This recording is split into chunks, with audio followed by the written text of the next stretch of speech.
Well, what is going on, everybody? Welcome, everybody, into the Overreaction Buffalo Sports Show, post-game show on the Buffalo Rumblings Vidcast Network, brought to you by the Market Dominator. It is so good to have every single one of you with me. My name is Joe Miller. I'm the voice of this here show, this program, if it were. You can find me on Twitter at Joe Miller Wired. I know a lot of you watch me on Facebook, but the place to be for these live shows, the place to be is over on YouTube. We are Super Chat Live. Do me a favor, whatever platform you are consuming this vidcast podcast on, whether you're watching me live right now, please like. So if you are on YouTube, that's the thumbs up button, of which the commenters were just going back and forth about who got the first like. Unfortunately, there's not very many likes in general right now. So please go over there, hit that thumbs up button. Facebook, hit the thumbs up button. Twitter, X, whatever, hit that thumbs up button. If you're on Twitter or X, jump over to YouTube, because that's where all the fun is. The Overreaction Buffalo Show on the Buffalo Rumblings Vidcast Network. So make sure you go to Buffalo Rumblings and subscribe there. Subscribe to the Buffalo Rumblings channel so you can get all the awesome content that we are pouring out. But we are Super Chat Live, as I said. This is a recording of a podcast. I'm not ignoring the comment section. I love my Bills Mafia fam. I love all you guys. If you want to get my attention, if you got a question for me or a comment, something in reference to something I'm saying, just throw a Super Chat in there and I'll see it. It doesn't have to be big dollars or anything like that. It just glows on my screen, so it just gets my attention, if you will. But it's good to be here with you guys. All is right with the world. It's Sunday. It's post game. I've got a glass of bourbon, and the Buffalo Bills won. I mean, I don't know what else we can ask for besides that. But as we always like to say, whether this podcast finds you around a cup of coffee, at the gym with your AirPods in on the drive to work, or watching me right now live, let me just say one more time, welcome. Good to have you. Before we get to we're going to talk about everything that happened today. Before we get the madness, as I always say, started, let's hear from our show sponsor, the Market Dominator. Hey, Bills Mafia, John Spascheck and Scott Catillas here. The Market Dominators, the proud sponsor of the Overreaction podcast by our good friend Joe Miller. And listen, I'm wearing the Knox jersey. Scott's wearing the white jersey. They're both on injury reserve. They're broken, right? Bad news. But the good news is the Market Dominators are not broken. Bills Mafia, if you want to learn how to win and succeed in this real estate market and work with a true pro real estate team, I want to encourage you today to contact us at 716-570-3298. We will show you how we educate, how we advocate, how we negotiate, and how we dominate! That's awesome. New videos from the Market Dominator team. If you are in the market to buy or sell a house, please do what I did, what me and my wife did. Call John Spascheck and Scott Catillas, the Market Dominator team, at 716-570-3298. That number again, 716-570-3298. Happy days are here again. And let me just be the first, if no one has done it, let me be the first to say happy Victory Monday. Happy Victory Tuesday, happy Victory Wednesday, and by God, happy Victory Thanksgiving. Oh, happy Victory Thanksgiving. We have our first super chat from Elliot. My guy, Elliot. If you're not familiar with Elliot lives down south. He lives in Florida, and he is a drummer percussionist in a pretty dope band down there. So me and Elliot, we go way back, but he says, I love your buttery voice. Go Bills. Elliot, I love you too, man. So one of these days, we're going to have to connect. We're going to have to meet. We haven't officially met yet, but Elliot, thank you so much. And I appreciate you, bro, more than you know. But it's good to be able to sit here and wish all of my Bills Mafia family happy Victory Monday. And the funny part about it being Victory Monday, especially after this game, is, Ken Dorsey, regardless of how you felt about him, and I'm not necessarily going to get too much into the fact that he is gone or why he is gone, or if it was indeed important that he took the fall or was the fall guy. But all we know is that Ken Dorsey is gone. However, the delayed inside handoff from the shotgun still lives. It lives on, ladies and gentlemen. So it is still here with us 2, 3, maybe 4 times a game, getting almost 0 yards. So thank God Ken Dorsey is gone, but thank God we still have the The delayed inside handoff from the shotgun. And that is me being incredibly sarcastic in this show, because my dad's sitting next to me and he's like, why do they keep doing that? And I'm like, the world wants to know, Pops. The world wants to know. But I absolutely needed this win. I needed the Bills to win. I did not want to spend the holiday Thanksgiving and all of Thanksgiving being asked what's wrong with this football team. So much like you, I'm sure we're all in the same boat. Thank God the Buffalo Bills pulled this out. So I got another super chat from Peyton, my guy Peyton, who was also in Florida. He said the Jets did it. They just ended the suffering for us. I added the for us. He just said they just ended the suffering. But Peyton, thank you so much for being a part of the show. Thank you for the super chat. Yes, you are correct. The Jets absolutely did it. The Bills did it as well. It was a little bit of a brisk night, probably not like in Florida, here in Buffalo. Despite what was being reported, it was not overly windy. It was not windy in Buffalo. I know that it was windy during the day a little bit, but in the stadium, around the stadium, including on the field, there was virtually no wind. Well, you guys are super chatting me up. This is my buddy Nick Marsoci. Nick, it's good to have you a part of the show. Appreciate you. He said, petition for 41's nickname to be the tone setter. I like it. I've got it actually in my notes later. So Reggie, he's talking about Reggie Gilliam specifically. It's a great comment, Nick, and thank you for the super chat. Reggie was in church today and he walked by me and I said, yo, Reggie. And he looked at me with a big smile and I was like, fullbacks matter, bro. He's like, yes, they do. And then he kept walking to pick up his kid from kids church. But yeah, Reggie set the tone for this football game and I like it. I think we should absolutely petition. I know there's t-shirts out there that they say Reggie effing Gilliam. I know there's t-shirts out there from Kate, who I think fullbacks matter is another one. You know, I'm not opposed to a tone setter t-shirt. If anybody is out there making t-shirts, I tried the t-shirt route. I tried doing some stuff, but y'all didn't buy them. So here we are. Of course, Wildest Dreams Land. I'm not ready to say Wildest Dreams Land are here again because they're not. Maybe soon. A couple more weeks. We'll see how it goes. But it absolutely was a brisk night in Buffalo, New York. Great night for football. Great day for football. The Buffalo Bills, as you all know, came into this game 5-4, and we all pretty much were in the same boat. They've got to win out to make the playoffs, right? There's probably a scenario where they don't have to win out necessarily, but I think that that's effectively where we all were, right? That they need to win out to make the playoffs. At least that's where we're going to kind of hang our hat until we know we're in. Until then, the Bills are in control of their own destiny, and they're looking up at everybody else. Pardon me while I take a sip. We're going to take a look at some of the results around the league today during the show, just briefly, and we're probably going to commit some time for the rest of this year, every week, to taking a look at what's happening around the AFC East as well as the AFC as a whole, just so we can kind of keep a good synopsis on where we are week to week, with the expectation that the Buffalo Bills are going to get this thing fixed, get it righted, start winning some football games, and hopefully have some things go our way around the league just in general. As for this game, you know, the Bills put down a New York Jets team 32-6 in a game that probably wasn't as close as the score even sounds to move to 6-5. It's important, if you have not heard yet, that this is the most points that a team has scored on this New York Jets defense, 32.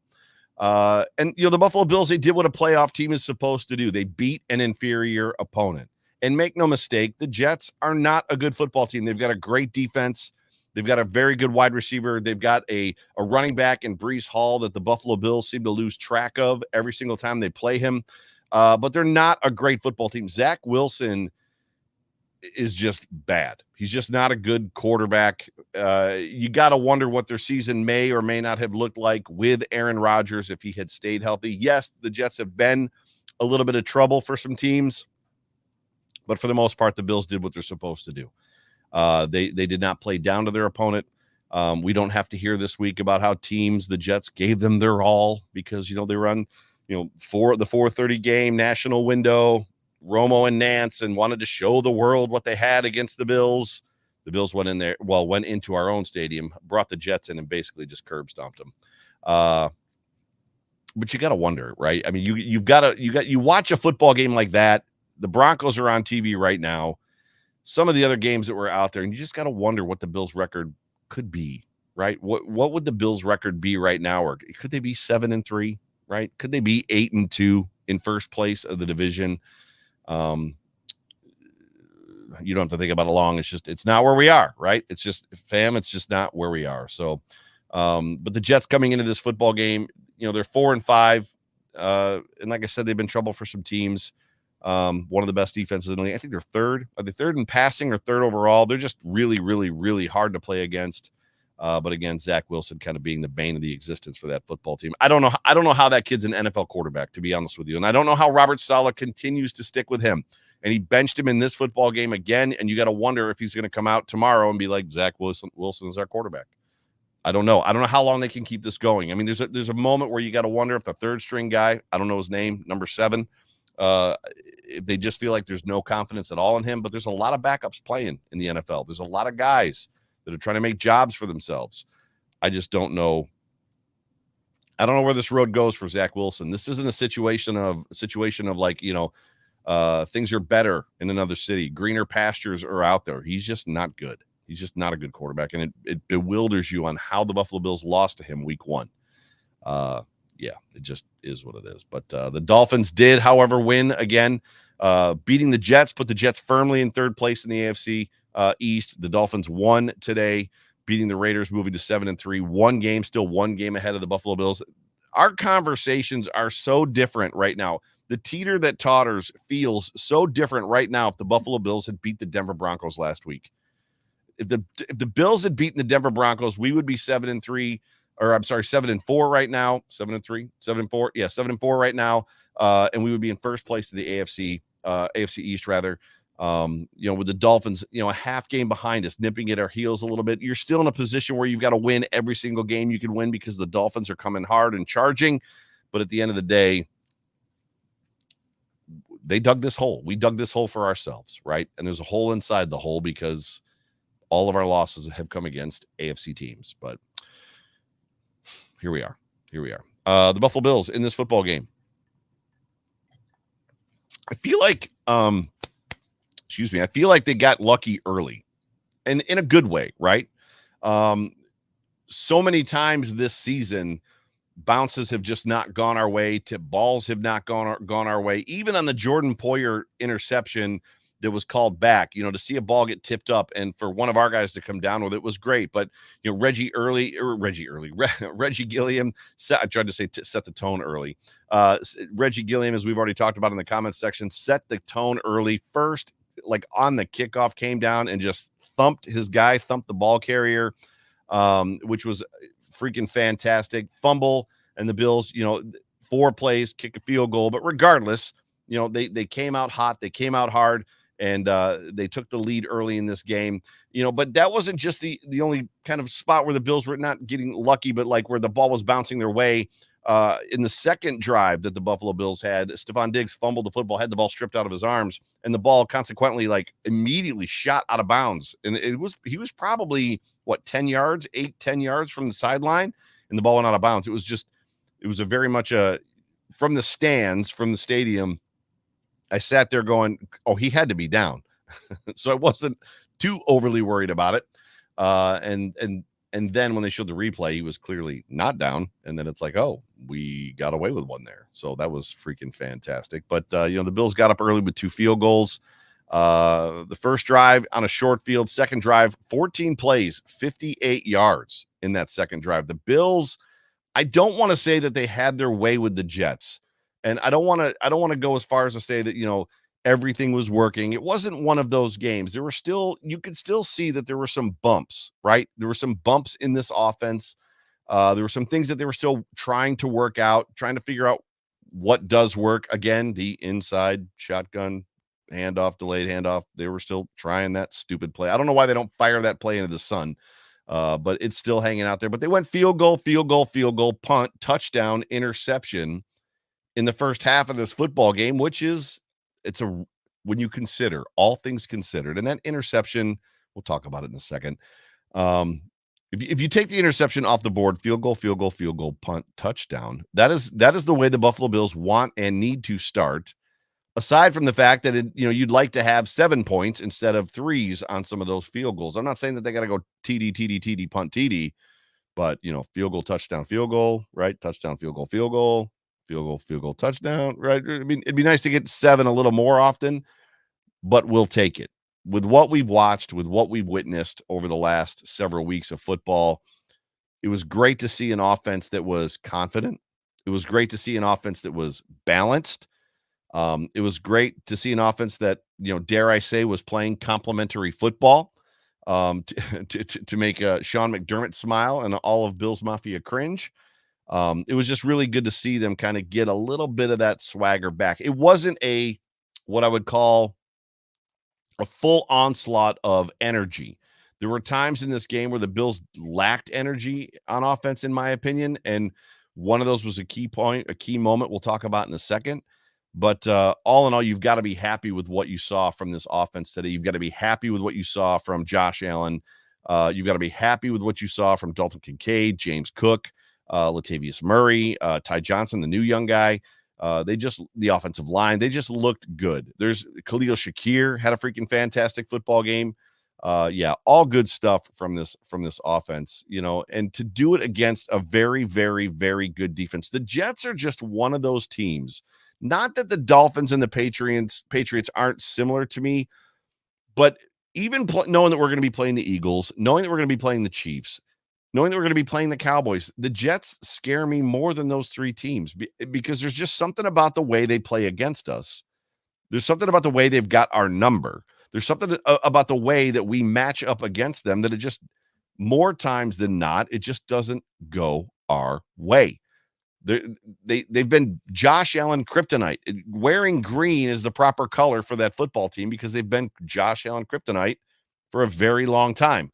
Last couple of years, at least, going back to the no punt all field goal game. It's just been one of those teams that Josh has had a really, really hard time against. Alas, big dubs in this football game. Again, balanced early versus the pass, run versus the pass. Pretty much all through the game. There were times when you could see that Joe Brady was committing to the run, which was great. Dalton Kincaid was open pretty much all day in the first half, and then they clamped down on him just a little bit more in the second half. And then he got shook up a little bit. He got his bell rung. He got rocked a little bit in the second half. Immediately went off the field and kind of vanished a little bit after that. But just a quick couple things for me in that first half. A quick couple things, and I'm not gonna hover on. I'm not gonna hang around the negative. Right? It was a good football game. Right? We don't have our swagger all the way back. The monkey's not off our back. We've got a lot of work to do as a football team. But just a couple things. Right? Couple things for me. It's 4th and 2 in the first half. 4th and 2. Ball in the 15. Kick field goal. At this point, the Buffalo Bills offense is, I'm going to use the phrase, moving the ball pretty much at will. Yes, I believe we had not punted yet. There were some hitches. It wasn't like smooth sailing. It wasn't like everything in the arsenal was working. It wasn't Bills versus Rams week 1, 2022 type offensive. It wasn't a no punt. It wasn't Bills versus Patriots in the playoff game in the minus whatever 5-degree game. It wasn't like it was like all smooth sailing, but the Bills were moving the ball pretty much at will. And so at that point in the game, right?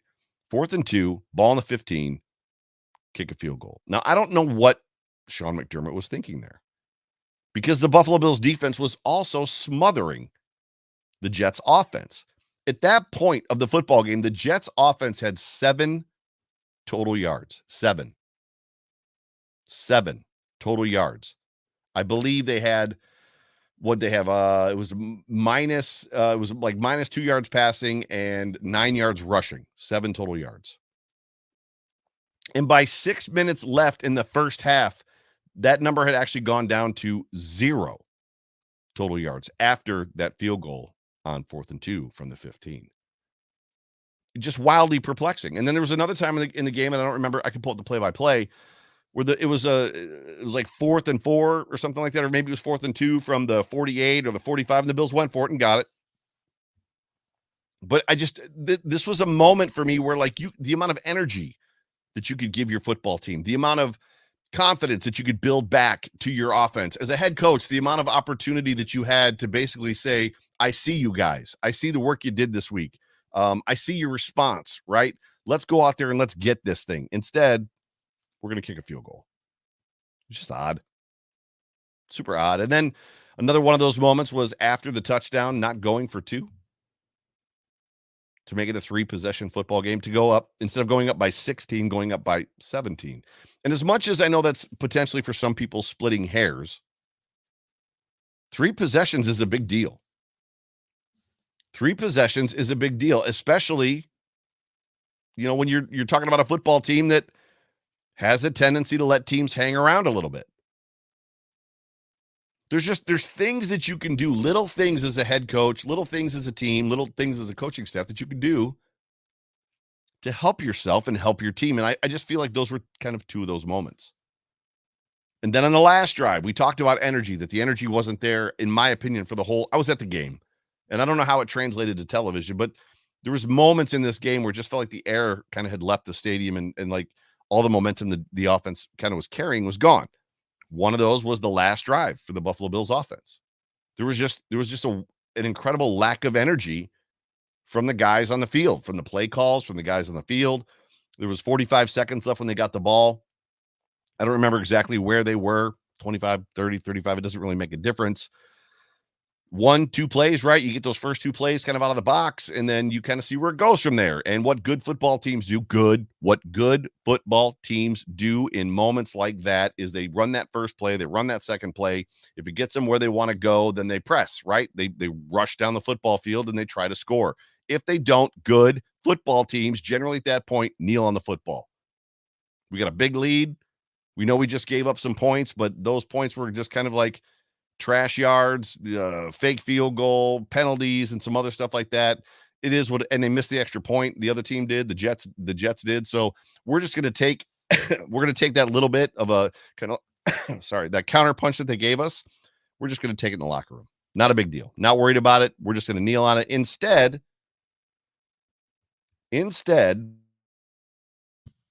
excuse me, coughed off mic. Sorry about that.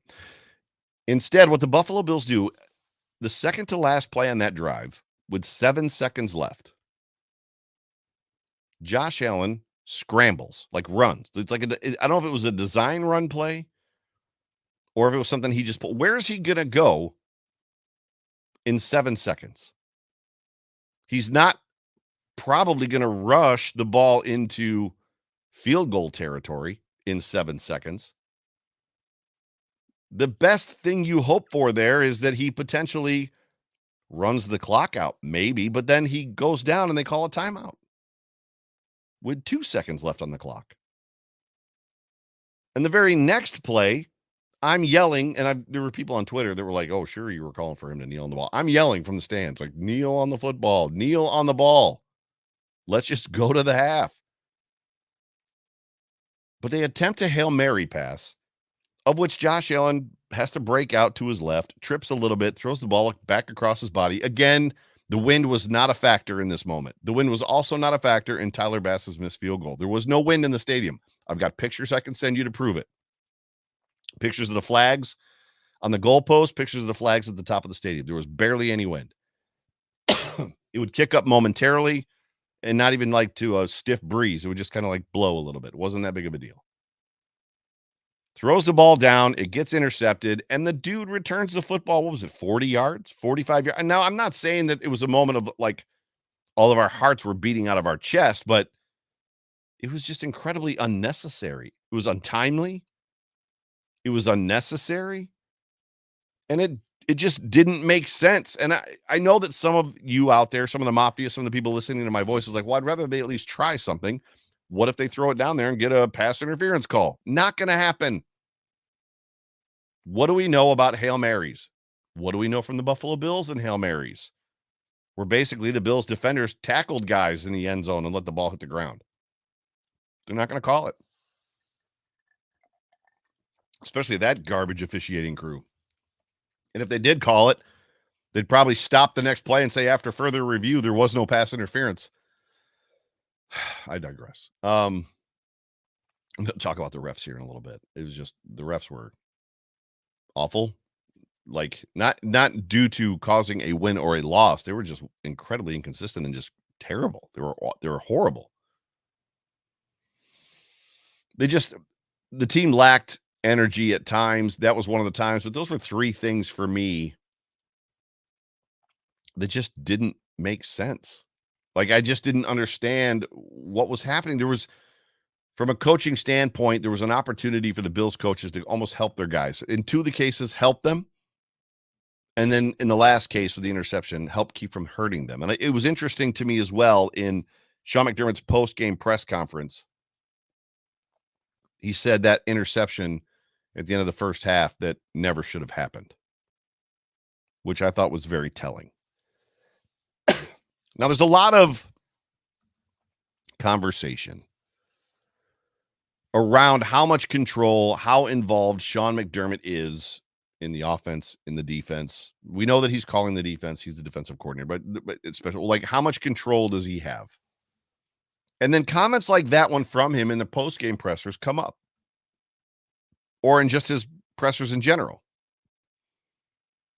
That interception at the end of the half that never should have happened. He's not saying that interception at the end of the half that those guys never should have caught and picked off. He's not saying that somehow one of our receivers should have caught it. The receiver was there. He's not saying that there was a penalty and like a penalty should have been called. It never should have been an interception. What he's saying is that play never should have been called, and that play never should have even been attempted to be executed. So that makes me wonder, where was he when the play call went in with 2 seconds to go? The play call goes in, and it's anything but Josh Allen, kneel down on the ball, right? Yeah, just take the snap, kneel down on the ball. Victory formation. And I know that he can't call a timeout at that point, so it kind of, maybe that's what happened. Maybe it was they called the timeout 2 yards.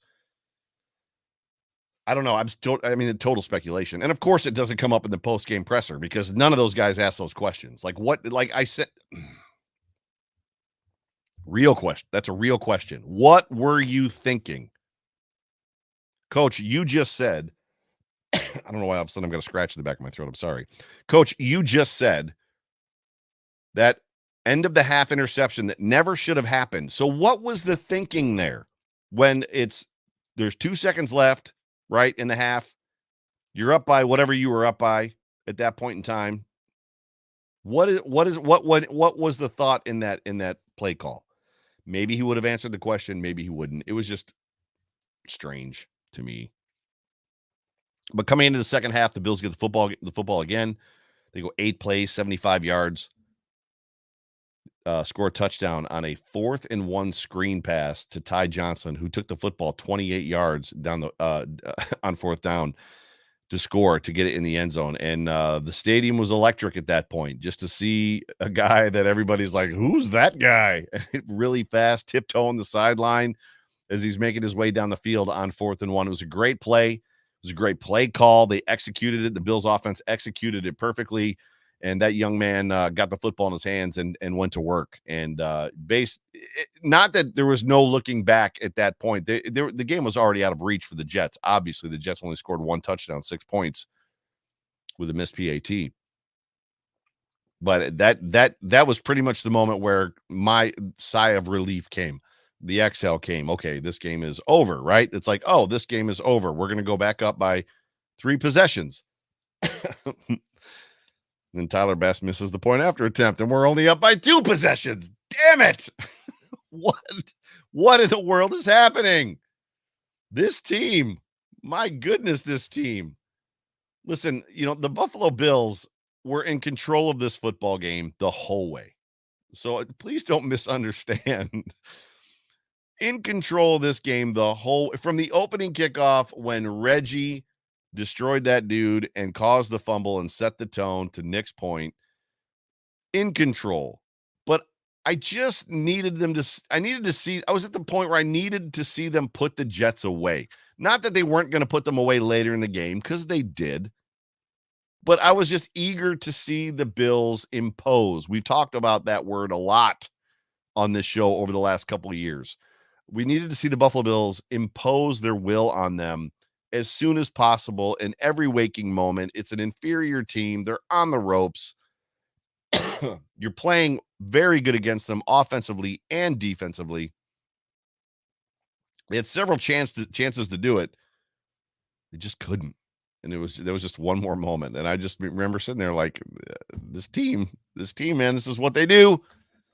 We're up 2 possessions, 16 points. We let these teams hang around. Bad teams, bad football teams hang around.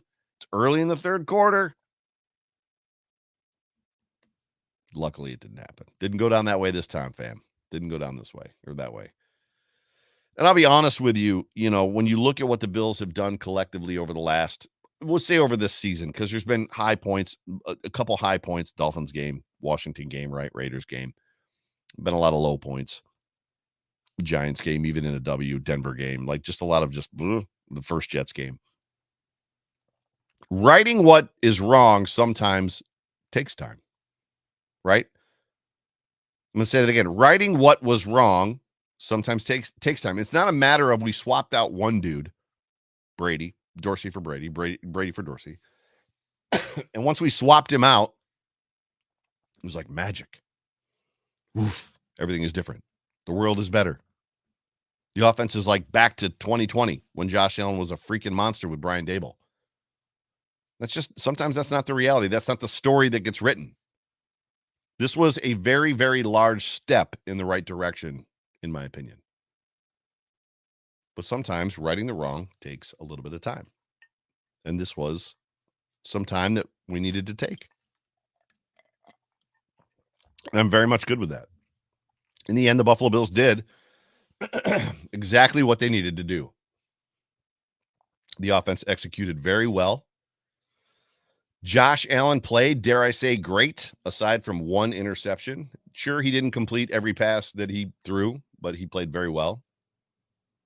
The Buffalo Bills had to fight the officials the whole entire game, who I swear to you, I have never heard after further review, without an actual review, more times on plays in my entire life. They must have said after further review, the play has been changed 6 times, 7 times without actually reviewing plays after further review. They did it twice on ineligible man downfield calls, which I'm under the impression that once you throw that flag, you call the penalty, ineligible receiver downfield, blah, blah, blah, blah, blah, 5-yard penalty, repeat second down. Set the ball down, get everything lined up, blow the whistle, run back in. After further review, there was no ineligible receiver downfield. Well, you already called it. Normally when you not review, but when you reverse that call, you pick up the flag and you say there was no penalty for ineligible receiver downfield. You don't throw the flag, make the call, and then reverse it after further review. You can't review a penalty that way. Like, never seen that in my life. Saw it twice. I've also never seen intentional grounding on a quarterback who throws the ball 35 yards downfield and basically has a misread or miscommunication between him and his wide receiver. But the refs were an absolute clown show in this football game. And I'm not going to hang out here just so you guys know, but a clown show. On the Poyer interception, we talked about this a minute ago. Jordan Poyer catches the football. Stadium goes crazy. They celebrate, yada, yada, yada. Offense is on the field. They set the ball. They place the ball, right? They place the ball for the next snap, for the Bills' first offensive snap, post-interception. Blow the whistle to stop the play. The line judges come in to stop the play. The referee turns his microphone on. Bang, his microphone's on. And the referee says on a hot mic, "They've already confirmed this play to me." I don't know if you guys caught that at home. Literally in the stadium, hot mic, the referees, he's running over to the other refs. "They've already confirmed this play to me." New York had already called him told him, however that technology and communication works, New York had already told him, confirmed it's an interception, it's a takeaway, it's a turnover, whatever, because all turnovers are reviewed. They already confirmed the play to me. Who is they going to be? They is not the other referees because he's the head official. They has to be, it's not a guy in the Bills. They is not a guy in the Jets. They is somebody in New York. Somebody told the referee they have already confirmed the play to me. And then you see him holding his ear as they are, maybe it's the dude in the black jacket from the Texans playoff game in 2019? They are talking to him and he's like, he's like a little, not disgruntled, but you can see that he's like fighting the urge. Okay, fine. I'll go get under the hood. I'll go look at the screen. And he runs over, looks under the screen. He's under there for 30 seconds, 45 seconds, to which I was like, oh, it's confirmed. After further review, ball hit the ground. Incomplete pass. What is happening? Like, what in the world is happening? It's a freaking clown show. And the amount of correction, it was just amateur hour. Awful, for lack of a better way of saying it. It just wasn't great. And then they're asking in the comment section what happened in the tunnel. Apparently, Deion Dawkins and number 72, I can't remember his name, from the Jets, the guy that when they had that little go around, Deion finished the play, landed on top of number 72. He didn't like it. Threw Deion off. That's when Deion kind of flopped, and we all thought the penalty was on the Jets player, number 72, and they called it on Deion, which I don't get that because guys clear piles all the time. There were Jets players clearing the pile in this game all the time, but Deion does it. He gets, because the other player reacted, but those two guys kind of went at each other a little bit in the tunnel on the way out of the game. All right, let's move on. Story of this football game, short and sweet for this game. The Bills, we know are in control of their own destiny. Coming into this game, they were in control. If they want to play in the postseason, we've said it on this show 15 times already today, they've got to win pretty much every game from here on out. They had to have this game. Starting with this game, they had to have it. And there was also a lot of smoke around this football game with the firing of Dorsey. If this offense came out in this game and put another stinker on the board, looked completely flat, lacked energy, lacked execution, lacked complementary football, lacked any type of making any sense. Bad news. Bad things, man. That seat, that hot seat, that Sean McDermott was sitting on that was getting warm, you pretty much are turning the gas all the way up. But thank God Joe Brady called a pretty good game coming off the bench, not having called a game in a couple of years since he was with the Panthers. The offense responded and executed a balanced attack against a team that is very good against the pass, which is important, the way that I just said that. They ran the ball well, which helped them throw the ball pretty well against a very good defense. They played, as I said earlier, to the chagrin of some, very complimentary football. Real quick in this game, the stats, the Buffalo Bills, Josh Allen was 20 for 32, 275 with 3 touchdowns and an interception that didn't have to be there. James Cook, 17 carries for 73 yards. Latavius Murray, 10 carries for 35 yards. Josh Allen ran it 5 times for 15 yards. Ty Johnson, 3 for 11. Excuse me. Receiving, Khalil Shakir, 3 for 115 with a touchdown. Had the big 82-yard catch, 81-yard snag for a touchdown. Ty Johnson, 3 for 47. Dalton Kincaid, 6 for 46. James Cook, 3 for 29. And then we finally get to Stephon Diggs, 4 for 27. Deontay Hardy is on the stat sheet, probably because he got targeted, 0 for 0. But in a game where the Buffalo Bills won 32-6, team stats, total yards, Bills 393 to the Jets 155, passing yards 263 for the Bills, rushing yards 130, yards per play 5.5. Bills had 22 first downs, 1 for 1 on fourth down efficiency, it says.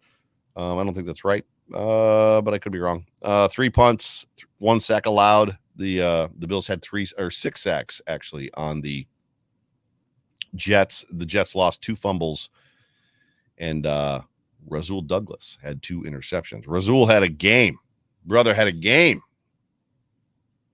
Now, let's talk real quick about standings. The Denver Broncos are playing the Minnesota Vikings while I'm speaking and while you're listening to me if you're watching me live. The Broncos at 4-5, they're not out of it, but they're getting close, right? So last week when there were 6 teams or 7 teams vying for 3 positions, playoff positions, the herd has thinned a little bit. So there's 7 playoff positions going into the playoffs, 7 seeds going into the playoffs, sorry. The 4 division winners automatically are in. Right now, Dolphins, Chiefs, Ravens, Jaguars. Then you've got to look at the teams with like records to the Bills and decide, or is going to be decided, if the Bills don't win the division, which 3 of them are going to make it into the playoffs to complete the 7. The Bills are at 6-5. The Jets are not out of it, but 4-6 are getting close. The Raiders are 5-6 with a backup quarterback.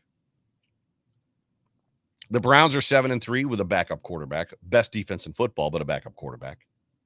The Steelers are 6-4, and Mike Tomlin, I've said it 100 times here and on Twitter, is probably the greatest head coach, NFL head coach of all time. Is doing miracles with a garbage football team and a garbage quarterback. But they're 6-4. Don't scare me, but they're 6-4. The Browns could find themselves in the playoffs this year. And then behind the Jaguars, the team that's probably the most scary, the most concerning would be the Texans at 6-4.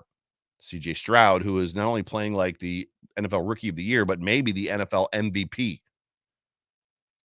I can't imagine a world where a rookie is the NFL football MVP, but that kid is playing as such. And then you've got the Colts at 5-5. Again, I believe with a backup quarterback. So it's getting tighter. It's getting thicker, right? When you look at who the Bills are playing, as far as for the rest of this season, who's on their schedule, and who they're competing against for that last spot, which right now looks to be the Browns, Steelers, and Texans, or the Jaguars if the Texans overtake the Jaguars.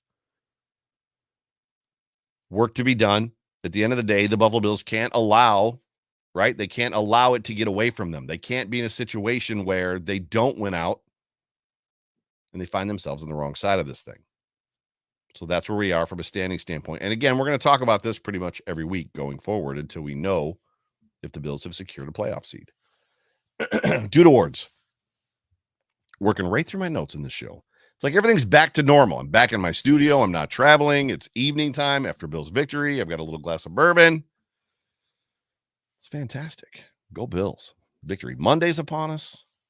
So on this show, a lot of people do thumbs up, thumbs down, arrow up, arrow down. We do the Dude Awards, which basically means when a guy has played well, we go, dude, great job. And if a guy is not playing well, we go, dude, bro, we got to talk. It's not good. Haven't done them in a while because there really hasn't been much to talk about. And frankly, it was me, striking against, just basically boycotting the Dude Awards because I was pissed the last couple of weeks. And that's what it comes down to. Like, I didn't want to talk about who's playing good because I didn't feel like nobody on the team outside of the defense was playing good. And I didn't want to every week go, defense good dude, offense bad dude, or special teams bad dude, which, by the way, we probably need to start having some serious conversations around the special teams and the way that they're playing because they are not playing well, the special teams unit, at all. Rasul Douglas, first Dude Award.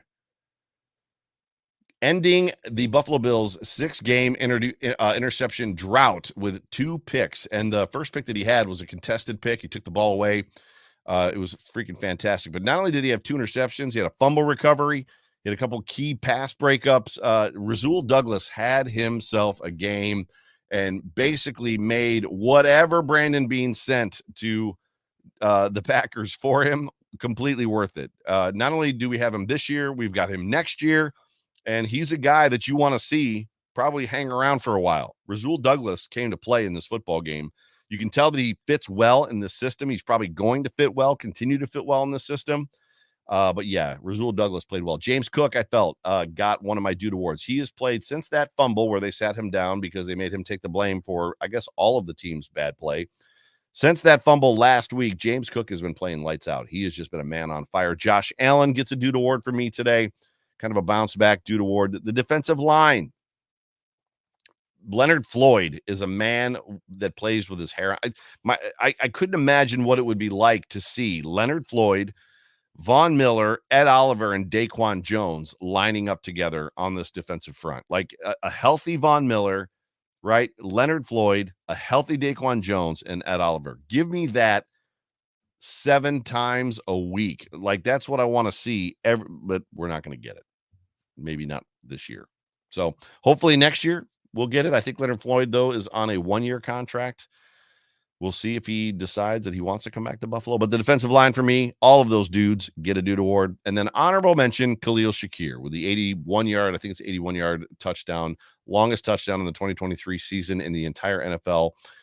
As you all know, I am a guy who wanted to see Khalil Shakir prove himself before we just were gifting him roster spots. And this young man has stepped up in a great way. He's played very, very good football this year in a situation where, other guys aren't. And we'll talk about that in a second. My first down dude award. Dude, we got to talk, bro. We got to step aside here and talk. First one goes to Tyler Bass.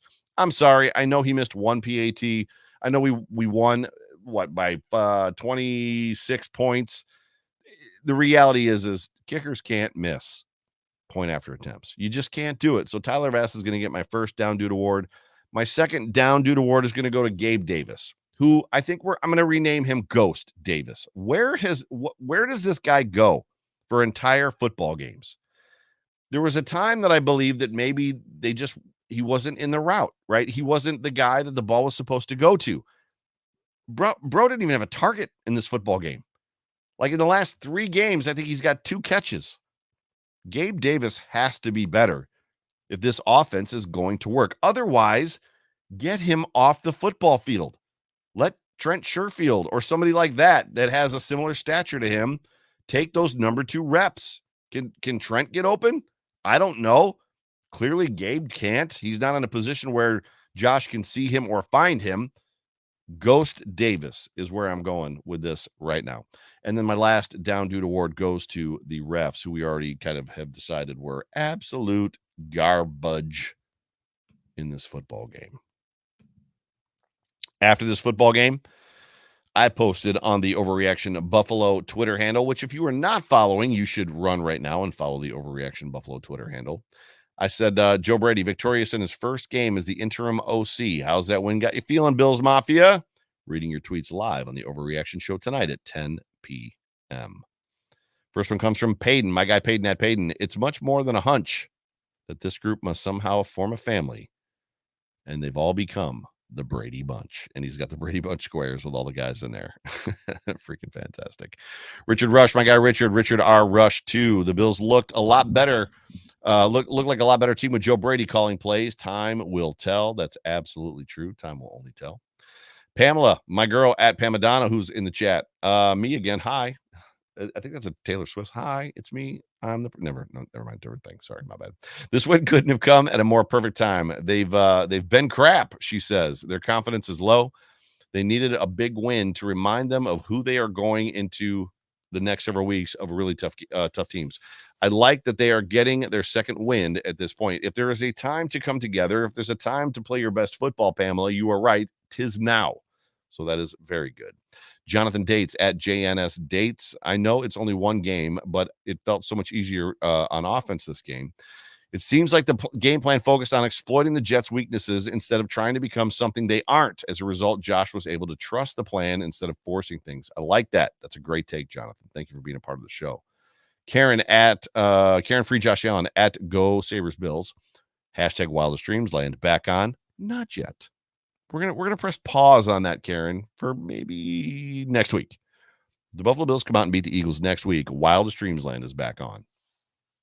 Looked like, she says, continues, looked like they were back to having fun out there. Of course, Big Dubs helps with that. Keep it rolling into next Sunday. TDs aplenty will be needed to win because field goals will just not cut it. Well, good news is that Eagles defense, though tough, is not quite the Jets defense. However, the Eagles offense is way better than the Jets offense. But, 32 points we put up. Might need 42 next week, but we'll see. We'll see. Our defense is pretty good too. C-Dub, hashtag Bills Mafia at ChrisWell73. Awesome game against the dumb Jets, but injuries are getting scary. Probably won't be able to beat the Eagles, but hopefully these Bills can heal up during the bye week and then smack the freaking Chiefs in their stupid faces. Oh, that's amazing. Love it. Pamela back for more. Phew, 10 p.m. She says they got their mojo back. Let's hope it stays. Pamela like double dipped in this. They got their mojo back. Let's hope it stays. They're going to need it. Go Bills. Go Bills, Pamela. NBA Hoops Online at NBA Boards. I like the play calling, but I'm not on the OC is the issue train. I would tell you, bro, or girl, I don't know if this is a guy or girl. I apologize for assuming that. The OC is not the only issue. The offense in general. Josh Allen was part of the problem. The players were part of the problem. The game plan was part of the problem. There was a lot going on there. And he goes on to say the issues have been mistakes on all sides of the ball. It's true. The Jets TD drive is an example. Put the Bills under pressure and they make mistakes. I'm not sure that's exactly what happened there. There were some penalties. Obviously, special teams, gave up that fake punt situation, but it is what it is. Mike 23. Mike 2333. Keep that running game going. That balance of running and throwing will open up space for easier gains on the field. Go Bills, he says, and then squirrel. I don't know why he said squirrel, but he did. Maybe he's making fun of me. Maybe not. I don't know. Mike Graham. All right, Mike 13. Finally, complimentary football. Offense looked like they got some energy back against a very good Jets defense. Feeling a little more confident in this team. Still a lot of work to do. So true. My guy Jason, who I got to see all the way from Scotland, Scottish Bills Mafia Jason at Jason Scott Bills. It was good, but not as good as the wings at Adolph's. It's true. He got together on Saturday at Adolph's down in the First Ward, and good wings. Really, really good wings. I was surprised. Go Bills, he says. Absolutely. Xavier Stutz at XCS713. Great win, and he's got Gabe Davis on the back of a milk carton. Well done. Papa Ron at Ronnie Eastham. I'm scared to say, but couldn't this be the beginning of turning the season completely around? It could be, Ronnie. You might be onto something. Okay at NPinto22. Just what the doctor prescribed. Indeed. 207 Bills fan at Reed_Levine. Are the boys back? At the very least, a step in the right direction. Great team win. On to the next. Love it. Tim Ashenfelter, my bad. At IL Bills fan, Illinois Bills fan. Good impression by Brady. Balanced. Special teams beside the forced fumble, still an issue. We just talked about that. Wrong guy got fired. Too soon, maybe. Go home injury bug. Prayers for the guys to get healthy. Keep believing. Philly can be beat. Go Bills. Well, Philly can be beat. They got beat by. Did they get beat by the Jets or did the Cleveland Browns beat the Jets? One of the two teams beat I can't remember. I'm sure in the comment section it'll show up. My girl Pamela coming in with a super chat late. Pamela says, Joe, keep those play calls going next week. You rocked it tonight. Joe Brady. I'm guessing she's talking to Joe Brady, not Joe. Oh, you're making fun of that. So she took a picture of Joe Brady and put it in one of the chats that we're in, the DM chat groups that we're in. And she said, is this Joe Miller? It took me a minute, but I got you, Pamela. Thank you so much for being a part of the show. Appreciate you, as you know. Bills Media 716 at Bills Media 716. Rezul Douglas. Love it. Autumn at Autumn RE_sports. This is how I feel. It was a great team win. She got the gift of the Bills all dancing in the red jerseys. I get down with that a little bit. James Alexander Perks at Mr. J Perks 6789. Much better execution this week on offense. Lots of variance with the receiver targets. Defense was excellent as well, with a lot of sacks and takeaways. Josh looked like he was having fun out there again. Kincaid and Shakir look like better options in the passing game than Gabe Davis. Go Bills. You said it, James, not me.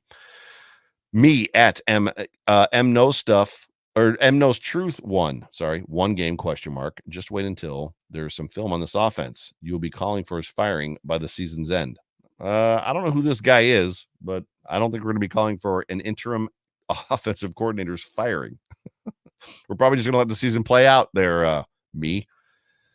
The Texas Punisher at Punisher Texas. Too soon. Just got to make the playoffs and get after it. Then he's got Chris Farley doing the Chippendales shirtless stripper dance with the Super Bowl dance under it. Funny stuff. David B. Bell at David B. Bell 1. We look like a normal functional offense. Now let's see what we look like next week. David, we will see. Tyler Wilson at LeBounty Barber 1. A great win. The whole team had a swagger about them. The opening kickoff was great, a great tone setter. Unlike the last few weeks, we finally won the time of possession and turnover battle, and a great trade for RD31, Rezul Douglas. Definitely showed out today. Keep it going for the rest of the season. Go Bills. Go Bills indeed. Dave at Chase's Dad 0729. Feeling good, but remain with cautious optimism. Next week is a big week. For now, we are 1-0. 100%. Grim BW at Grim BW. Loving the progress. Need to keep the momentum. Super tough road to the playoffs. It is indeed. We're going to be here together. We're all in this together, Grim. We are all in this together. Leon B at L Antonio 84. Love the juice the entire team played with today. Looking forward to the same energy next week against the Bengals. He's got the Ted Lasso gift that says smells like potential, and it does indeed.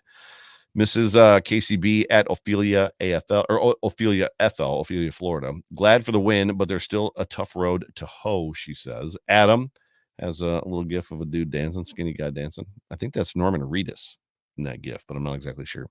Michael Trifanoff, sorry, butchering the name, at Trip the Man.